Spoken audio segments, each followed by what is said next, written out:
Hello folks, welcome to Legacy IAS. In today's video, we'll be looking into art and architecture of Vijayanagar kingdom.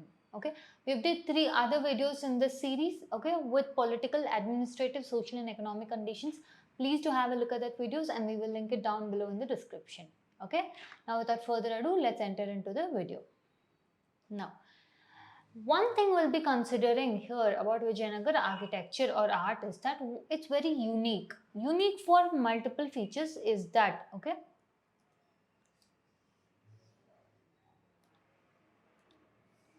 Now Vijayanagar Empire, okay, has its own unique set of art and architecture, okay? When we say something is unique, right, on what aspect? First thing, geographical, okay, as well as historical. In the landmass that Vijayanagar Empire stands, okay, that particular landmass or that particular land of geography has seen multiple amount of other kingdoms, their geography, right, the history of that place occupied in that geography, and that continued, okay, that continued throughout the next empires. All right, now we have Vijayanagar Empire area. Here we'll be considering, okay, here we'll be considering empires or kingdoms which were present, okay, in the same geography as the Vijayanagar Empire, and how that historical event has led to the present or the version of Vijayanagar art and architecture that we are talking about. Okay, now look at this Chalukyan Empire. Look at the area, right? Look at this, covers fair amount of Karnataka, yes, Maharashtra, yes, your Andhra Pradesh, yeah, and it spreads around. Okay, just look at the areas. Later we'll understand as to how it has an impact. Next, this is your Cholan Empire, right? Look at this zone. Okay, the zone we will be concentrating is more of this zone. Okay, next this is your Hoysalas. Again, look at the zone that we are more concerned of. Alright, here I am telling more concerned of here or here, okay, be it in Chola or Hoysala, is that the central region, okay. The spread or the influence of Vijayanagar was down south too, but here we are taking the sum average of all the geographies, okay, be it for Chola or Hoysala, sum average of all the geographies. Then look at this, Pandyas. The main thing I want you to observe, another thing is south of river Tungabhadra. Alright, next look at this, Rashtrakutas, right? Then comes your Vijayanagar. The sum average of all the places or all the kingdoms that we discussed forms the core of your Vijayanagar Empire, okay, which means the art and architecture of Vijayanagar Empire has taken few elements from all of them, okay, that makes it different. How does it make this different? See, the art and architecture, right, of Vijayanagar Empire, okay, has one unique feature, right? It takes form of both Hindu as well as Islam. Okay, again in Hindu, it takes both Nagara, Vesara, Dravida. We see culmination, in one temple we see culmination of these, along with pan-Islamic, okay, inspiration. Combination of this two is the architecture of your Vijayanagar Empire. Why? Again, that is what we discussed right now, the geography. The culmination or sum average of geography of all the kingdoms we just saw creates the uniqueness of Vijayanagar Empire's architecture. Understanding? Architecture means what basically? Some sort of construction. Yeah, it could be in any material, but it is some sort of construction or a building. Yes.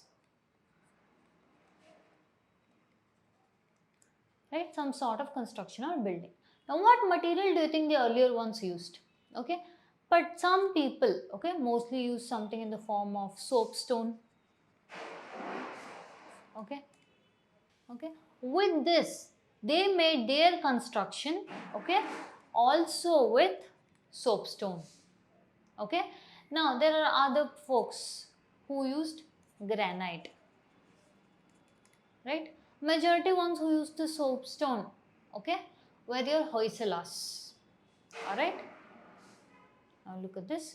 This is an entire soapstone, okay, sculpture, all made in Hoysalas, Belur. Now, what did Vijayanagar Empire, okay, use for their construction? That is your granite. First thing was, main reason being because it is sturdy, okay, which means it's hard. It's hard enough to hold that. For that reason, granite was used in the constructions, monuments, buildings, or temples, right? Next. Now we will look at Vesara style of architecture or temple architectural styles. One is your Vesara style. Look at this. This is also known as Karnataka School of Architecture. Remember the geographical sum average that we discussed? That was Vesara style. Okay. Under Chalukyan rulers, it combined features of both Nagara and Dravida school. It's considered more of a hybridized model. Okay, which your Vesara school. Alright. Here are the dynasties which flourished under Vesara school were your Chalukyas of Badami, Chalukyas of Kalyani and Rashtrakutas. Okay, here why are we discussing Vesara school? Again, because this kind of school, okay, flourished in that particular geographical area of which Vijayanagar Empire we're talking about. Okay, the history of that particular geography defined its architecture. Now that same history, that same geography is having an impact on the present Vijayanagar Empire, right? Now, this is your Vijayanagar architecture, which is the culmination of all the things that I mentioned. Vesara, Nagara, Dravida, Islamic. Making Vijayanagar architecture unique and cannot be put in anything. You cannot put Vijayanagar architecture under Vesara style or Nagara or Dravida or Islamic, right? Rather, you will have a culmination of all these things to create a unique set of attributes, making it and leading it to Vijayanagar architecture. What are those things? Here look at that. It combined the features of Cholas, Hoysalas, Pandya, Chalukya architectural styles. Alright. Also influenced by Indo-Islamic style. Right? At that point of time, major thing was in Bijapur. Okay. The other features of temple are, look at the keyword, extreme important, highly decorated temple walls. Okay, the temple walls were highly decorated, sculpted. Okay, even the sunlight, see, for example, the windows were made in such a way that if the sunlight were to enter, it wouldn't just as an enter, it had good amount of detailing, structuring, right? So when the sunlight passed through it, it would come out, alright, it would come out in different patterns. Okay. Now, one other unique feature is the gopurams. Generally, one main central shrine would be there, and for that it would have a gopuram. But in Vijayanagar style, on the sides also gopurams were present. How? We'll look at it further. Just as of now, remember this, right? Monolithic rock pillars, temple pillars have a mythical creature called Yali or horse, right? We'll discuss in detail about that also and further. The enclosing walls were larger. That is, for example, let's say this is temple, right? This temple had a boundary. Okay, this temple had boundaries. Alright, and the enclosing walls were also higher in nature. Alright, next, more than one mandap were built in temple. Generally, in Dravida style, you will see some mandaps, right? But in here, there were more than one mandap. So, Vijayanagar architecture. Why? One, it could be used as a marriage hall in the form of Kalyan Mandap, or second, it would be used as an assembly hall where the king and his ministers would meet, or there would be places where, okay, the king would come meet his subjects, right? So, which meant if king would come and meet his subjects, it couldn't mean only for religious purpose, which means it had a secular attribute also. That also is observed in your Vijayanagar form of architecture. Okay. Central mandap came to be known as Kalyan Mandap, as we discussed. Concept of secular buildings, as we have spoken about. Okay. Next, see, one of the grandeur of your Vijayanagar empire is your Virupaksha Temple. Now look at the towering.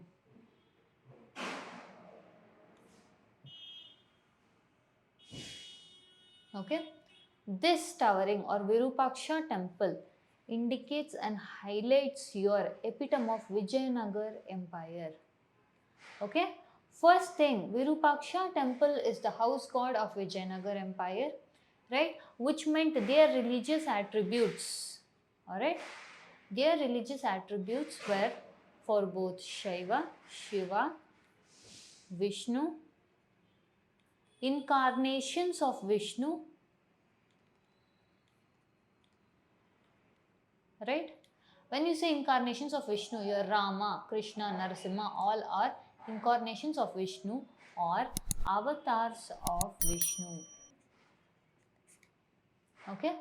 See, now in earlier slide we discussed something about a secular hall, right, or a feature where multiple, right, multiple features, Vesara, Nagara, Dravida, alright, your pan-Islamic or Indo-Islamic features were all culminated. See, in one of the videos on Vijayanagar Empire, we have discussed extensively on the religious aspect, right, indicating that, okay, Vijayanagar Empire initially though were Hindu or primarily Hindu, now were being, okay, now were being inclusive of all the religions.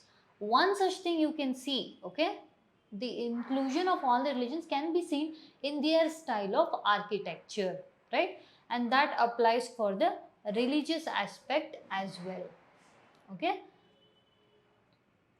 now see, this is the stone chariot of Hampi.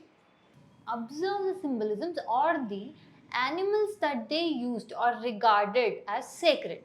Okay, one such thing was Garuda.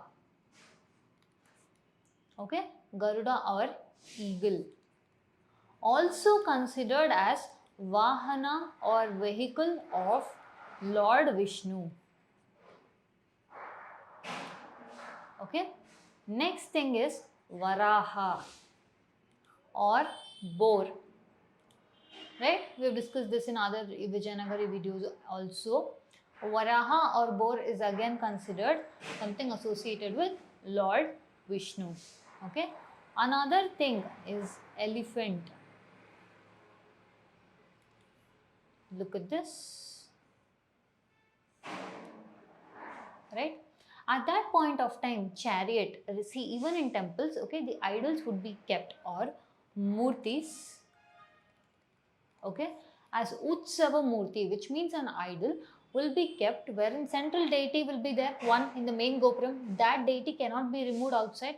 So rather there was one other deity in the temple, okay, in which it would be placed in a chariot or a trolley or whatever it is, and people would walk around carrying the Utsava Murti, right? Symbolism of that is your stone chariot, alright, nothing but your symbolism of Hampi, your sacred animals that they considered, and the meaning behind it. Understanding? Next, this is your Lotus Mahal. See, this is a clear indication of your influence of Indo-Islamic art and architecture. Okay, look at the base. Okay, there are 3 segments here. It is a 2-storied marvel. It's a 2-storied marvel indicating the clear depiction of Indo-Islamic architecture or feature of Vijayanagar Empire. Okay, usually this hall, okay, what could have they used for? See, one, where again it could have been like a assembly hall. Okay, next is your Hazare Rama Temple. Okay, the architectural feature here is that, okay, here one thing, remember we said when we spoke about religious aspects, right, they believed in, okay, their belief was in Lord Vishnu and incarnations of Lord Vishnu, okay, Rama being one of them. Okay, now there was a UPSC prelims question, alright. With reference to cultural history of India, consider the following statements. Most of the Tyagaraja Kirtis are devotional songs in praise of Lord Krishna. Okay, Tyagaraja created several new ragas. Alright, Annamacharya and Tyagaraja are contemporaries. Fine. Annamacharya Kirtana are devotional songs in praise of Lord Venkateshwara. See, one thing, understand the aspect here. Not everyone here would know this. Yes, if a question like this is asked, not every single person will be knowing everything of this. There is a way of elimination here. See, look for options which are not too ultimate or which are not too specific. You all know Tyagaraja, okay, is someone who sung songs, right? If you knew the answer, well and good. But if you don't, okay, just look at this. Tyagaraja created several new ragas. Fair enough. It doesn't seem too specific. It's not very ultimate, right? So it could have been, the possibility of this being true is very high. So now in the answer, pick the option where option 2 is there. Which are those? B, C and D, right? See, now in the option, is there any answer you can eliminate based on just that? 2 and 4, 1, 2, 3, 2, 3, 4. There's nothing you can eliminate, okay? It has to be either, if it was between 3 or 4, somewhere you could have had a choice, but still here, there's nothing there. Now look at this, Annamacharya, Tyagaraja are contemporaries. You have no idea, right? Let's assume it. If you know it, again, well and good. Annamacharya Kirtana are devotional songs in praise of Lord Venkateshwara. See, now why are we bringing this particular topic under your Vijayanagar art and architecture? See, Annamacharya, okay, was present during or the times of Vijayanagar kings. Okay, now we said their religious attribution was towards Vishnu and his avatars. Okay, now Annamacharya Kirtana are devotional songs in praise of Lord Venkateshwara. That is correct. Okay, why? Venkateshwara is again incarnation or avatara of Lord Vishnu. Okay, so in that aspect we can say yes. Now this option is correct. You know that 2 and 4 are correct. Now see if there are any other options you can eliminate. Yes, you can eliminate C. You have already eliminated A, eliminated C. Now the option is between B and D. 2 and 4 only, or 2, 3, 4. Okay, now let's look at the third. Annamacharya and Tyagaraja are contemporaries. Just by the name of it. See, I'm not telling this method works every time, but this method is somewhere you can use it for, when you don't know options, when you run out of questions, you answer less number of questions. Rather than giving blind answers or just taking something, you can use this method, okay, in elimination. Annamacharya and Tyagaraja. We said he existed somewhere in Vijayanagar. This person existed somewhere down south. For the Vijayanagar, we spoke something about the geographical average, right? In that place, we did not get about Tyagaraja, or we did not have discussed anything about here, right? Being in the poets or court or anything. So, with that, it is clear that Annamacharya and Tyagaraja were not contemporaries, which leads to elimination of option D, and 2 and 4 only become correct. Okay? Moving on. This is your Balakrishna temple, again incarnation of Vishnu. Alright. See, one thing we saw in the features of Vijayanagar kingdom was The Gopuram was not just one central one but also on the side on it. Observe this. Gopuram number 1, Gopuram 2. Beside this there is third one, but I don't know if you can make out. Maybe we'll see in the next picture. Right? Next is your Raghunatha temple. Alright? Again in here, all the rules of your Vijayanagar art and architecture applies here. One thing I want you to observe is this. Okay? Your pillared assembly halls. One main important is your pillared assembly halls. Okay? Now look at the Raghunatha temple. Look at how when we spoke about your Vijayanagar empire, we said that only one Gopuram is not there. There are multiple Gopurams on the side of it. 1, 2, 3, 4. In this at least you can make out 4. Yeah, that is one significant feature of Vijayanagar empire. Right? Vittala temple, same thing. Look at the Gopurams. Can you see it? Alright. Then there was a surrounding enclosure closing the temple complex, something like a Pradakshana Pada. Where have you come across this word Pradakshana Pada? Buddhism? Yeah. Somewhere on that aspect the enclosures will be closed. The temple surrounding, okay, is closed by higher walls. Clear? Now look at this. This is what we were talking about. Open mandap. Look at the intricacy, look at the work, look at the richness of each one of the pillar, right? These pillars, okay, these decorative pillars were one of the huge highlights of your Vijayanagar empire, alright? Now, this is what we are speaking about. Look at this, the structure of horses, okay, they were called as yali. Majority of the sculptures started having this. Alright, the open pillars, okay, it was like, this was the roof, the base, but everywhere it was filled with pillars. Now there are instances where each pillar is not same to the other. It is unique, intrinsic, rich, luxurious.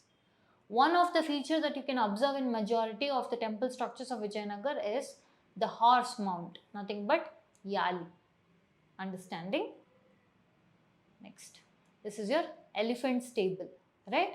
See the intricacy of art here also. Alright. Now this is your monolithic statue